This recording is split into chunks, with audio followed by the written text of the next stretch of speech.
Tu dois avoir un jour que tu consacres aux jeunes. Même à la fin de ce jeûne, tu dois avoir un jour que tu donnes aux jeunes.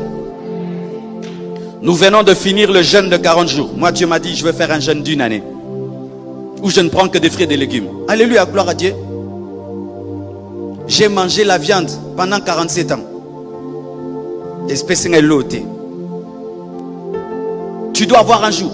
Et quand j'ai entendu un homme de Dieu comme Oyedepo dire qu'il jeûne tous les vendredis de sa vie, alors que c'est un milliardaire, il a une église de plus de 200 000 membres.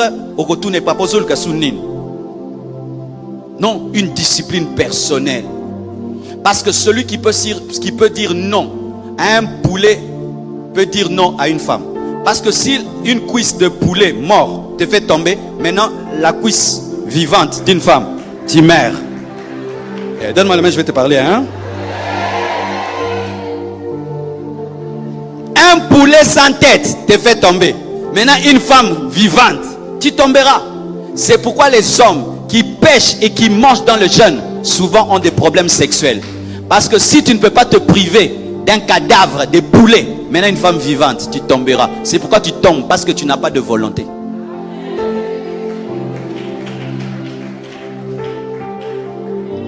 Dans la nourriture, il y a le plaisir. Le plaisir qui est dans la nourriture ne peut pas être comparé à la sexualité. La sexualité donne plus de plaisir que la nourriture. Mais si le bas plaisir te domine, le grand plaisir te dominera. Ainsi, quand Dieu t'invite au jeûne, il t'invite à la discipline sexuelle. Car le péché est venu par la bouche et puis il a touché le reste. Comme je viens de parler des esprits élémentaux de la nature, ce serait vraiment dommage de ne pas vous expliquer les 3 grandes catégories d'esprits qui gouvernent sur la Terre. On les appelle les gunas. Donc dans toutes les catégories que je vous ai citées, il y a toujours en fait les 3 gunas là qui seront présents forcément. Je m'explique. Les 3 gunas sont le sattva guna, le rajas guna et le tamas guna en sanskrit.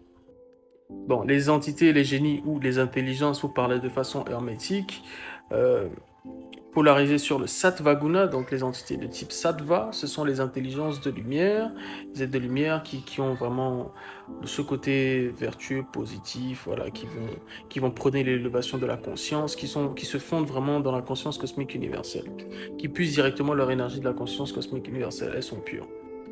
Ensuite, nous avons les rajas guna, qui sont du coup les entités ou les intelligences du coup de la passion, de l'action, de tout ce qui va vraiment être dans le dynamisme des choses, d'accord?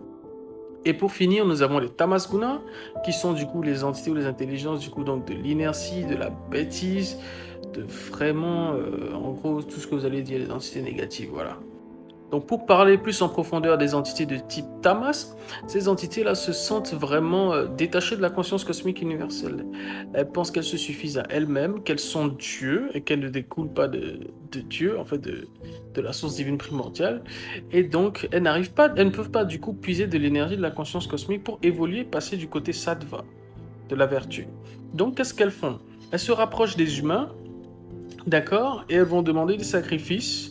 Elles vont demander ceci, cela, pour en échange de biens matériels, de confort matériel, etc., de sacrifices. Donc, on va sacrifier, comme elles n'arrivent pas à se nourrir de l'énergie de la conscience cosmique universelle, elles vont du coup se nourrir de l'énergie des humains à travers le biais de sacrifices ou de rites, etc., etc. Parce qu'une entité de lumière ne vous dira pas « consacre-moi tel jour, ne fais pas l'amour, ceci, cela ». La Bible même dit que on donne à l'être humain toute domination sur toute chose. Nous sommes ici pour dominer en fait tout esprit, toute intelligence, toute chose sur cette terre, et vraiment être le lien entre le microcosme et le macrocosme.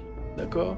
Donc nous ne sommes pas là pour être au service de certaines entités. Nous devons dominer ces entités, ou même si certaines personnes en ont, mais qu'elles fassent un travail sur elles pour les transmuter en fait, pour qu'elles passent du côté sattva. C'est ça le réel challenge. Ce n'est pas se soumettre à son entité ou à autre. Non, c'est travailler dessus et la faire progresser, la faire monter pour ne pas être esclave de son entité. Non, nous sommes maîtres. Un démon ne peut pas te faire peur. Une entité tamas, non, tu dois être au-dessus de ça. Tu dois les contrôler et tu dois les maîtriser. Voilà, le challenge. Soyez droit, soyez vrai, ne soyez pas faux, ne soyez pas menteur, Ne soyez pas hypocrites.